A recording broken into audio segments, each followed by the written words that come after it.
በስመ አብ ወወልድ ወመንፈስ ቅዱስ አሐዱ አምላክ አሜን። እንደምን አላችሁ ወላጆች? ልጆቻችንን በኦርቶዶክሳዊ ስነ ምግባር ኮትኩቶ ለማሳደግ የመጽሐፍ ቅዱስ ትምህርት ወደር የለውም።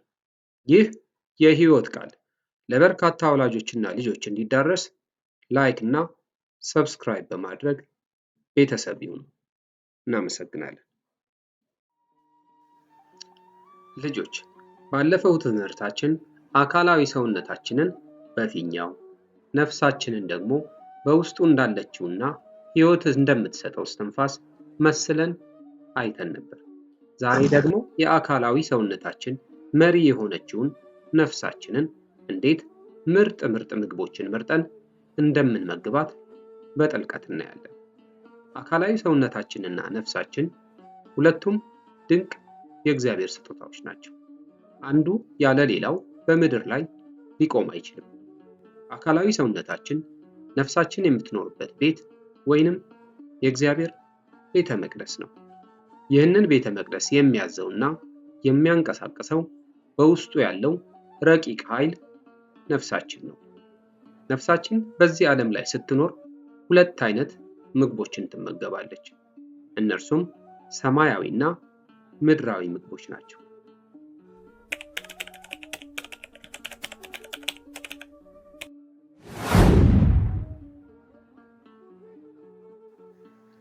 አንደኛ፣ ሰማያዊ የነፍስ ምግብ።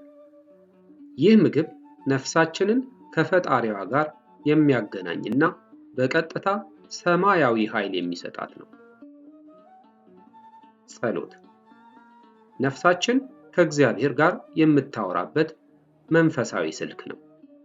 ካልጸለይን ነፍሳችን ብቸኝነትና ድካም ይሰማታል።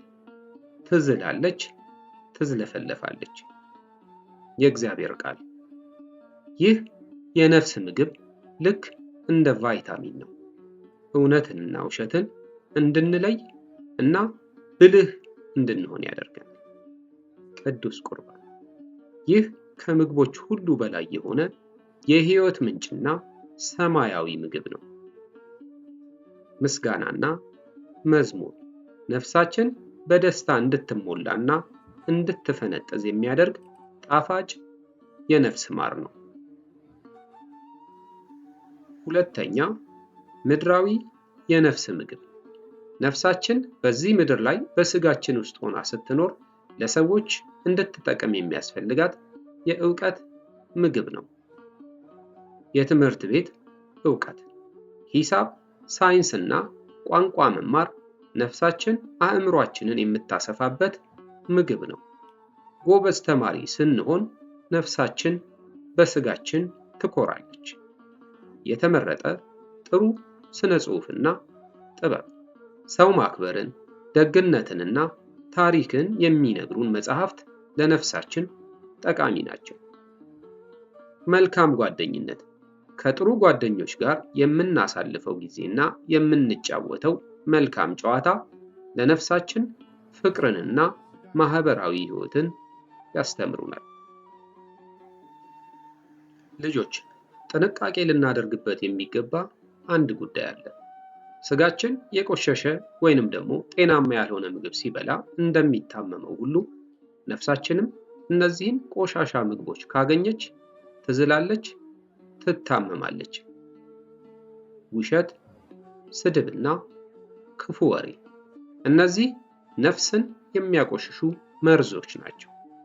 አስፈሪ መጥፎ ፊልሞች ወይንም ጌሞች፣ እነዚህ ደግሞ የነፍሳችንን ሰላም ሰርቀው በፍርሃትና በጭንቀት ይሞሏታል። ልጆች አንድ ወፍ ለመብረር ሁለት ክንፎች እንደሚያስፈልጓት ሁሉ እናንተም በምድር ላይ ስትኖሩ መንፈሳዊውም ምድራዊውም የነፍስ ምግብ ያስፈልጋቸዋል። አንደኛ፣ ዋናውና መንፈሳዊው ምግብ ማን እንደሆናችሁና ወዴት እንደምትሄዱ የጽድቅ መንገድን ያስተምራችኋል። ሁለተኛ፣ ምድራዊ ዕውቀት በዚህ ምድር ላይ እንዴት መኖርና ሰውን መርዳት እንዳለባችሁ ያዘጋጃችኋል። ነገ ዶክተር፣ መምህር ወይንም ደግሞ ኢንጂነር ሆናችሁ ሰዎችን ስታገለግሉ የምትመሩት በእነዚህ እውቀቶች ነው። አስታውሱ፣ መንፈሳዊ ምግብ የሌለው ምድራዊ እውቀት ኩራትና ትዕቢት ያመጣል። ምድራዊ እውቀት የሌለው መንፈሳዊነት ደግሞ ዓለምን መረዳትና ሰውን መርዳት ያቅተዋል። ስለዚህ ሁለቱንም በጥበብ መመገብ አለብን። እሺ ልጆች፣ መጽሐፍ ቅዱስ እንዲህ ይላል፣ ኢየሱስም በጥበብና በቁመት በሞገስም በእግዚአብሔርና በሰው ፊት አደገ። ሉቃስ 2:52። እናንተም በሁለቱ ክንፎቻችሁ እየበረራችሁ በእውቀትም በሞገስም እንድታድጉ እግዚአብሔር ይርዳችሁ። ልጆች፣ የተማርነውን ትምህርት በተግባር ለማዋል ዝግጁ ናችሁ? በዚህ ሳምንት ነፍሳችሁ በሁለቱም ክንፎቿ እንድትበር እነዚህን 4 ነገሮች እንድትለማመዱ ጋብዛችኋለሁ። አንደኛ፣ በየቀኑ ማታ ከመተኛታችሁ በፊትና ጠዋት ከመኝታችሁ ስትነሱ ጸሎት በማድረግ ለነፍሳችሁ እራትና ቁርስ መግቧት። ሁለተኛ፣ ሁልጊዜ በሰንበት ሰውነታችሁን ታጥባችሁ ልብሳችሁን አጽድታችሁና ነጭ ነጠላ ለብሳችሁ ወደ ቤተ ክርስቲያን መሄድን፣ የመጽሐፍ ቅዱስ ትምህርት መማርን፣ ማስቀደስና መቁረብን ተለማመዱ። ሶስተኛ፣ በዚህ ሳምንት ከትምህርት ቤት ያገኛችሁትን ዕውቀት አንብባችሁ ወላጆቻችሁን ጠይቃችሁ በደንብ ተረዱ። ያወቃችሁትን ደግሞ ለጓደኞቻችሁ አስረዱ። አራተኛ፣ ስጋችሁ የነፍስ ማደሪያ እንደመሆኑ በዚህ ሳምንት እጆቻችሁንና እግሮቻችሁን ለደግነት ብቻ እዘዟቸው። አንድ የታመመ ጓደኛችሁን ከቻላችሁ ሄዳችሁ ካልሆነም በስልክ ደውላችሁ ጠይቁ። ወይንም ደግሞ እናትና አባታችሁ ሳያዟችሁ አንድ የቤት ውስጥ ስራ በመስራት አስደስቷቸው። ውድ ወላጆች፣ ኦርቶዶክሳዊና ኢትዮጵያዊ አባት እንደመሆኔ የሃይማኖቴ፣ የልጆችና የሀገሬ ጉዳይ እጅጉን ያሳስበኛል። እርሶም እንደኔ የሚሰማው ከሆነ ከፈጣሪ የተሰጠንን ኃላፊነት መወጣት ያስችለን ዘንድ ይህንን የመጽሐፍ ቅዱስ ሐሳብ ሼር ያድርጉ። እሱ ብቻ አይደለም፣ ከልጆ ጋር አብረው ይመልከቱ፣ ያንብቡ፣ ይወያዩ። ሐሳብ አስተያየቱን ደግሞ በኮሜንት ያጋሩ። በህብረት ልጆቻችንን የቀናችውን መንገድ ለማሳየት ጥቂት ጥረት እናድርግ። ወስብሐት ለእግዚአብሔር።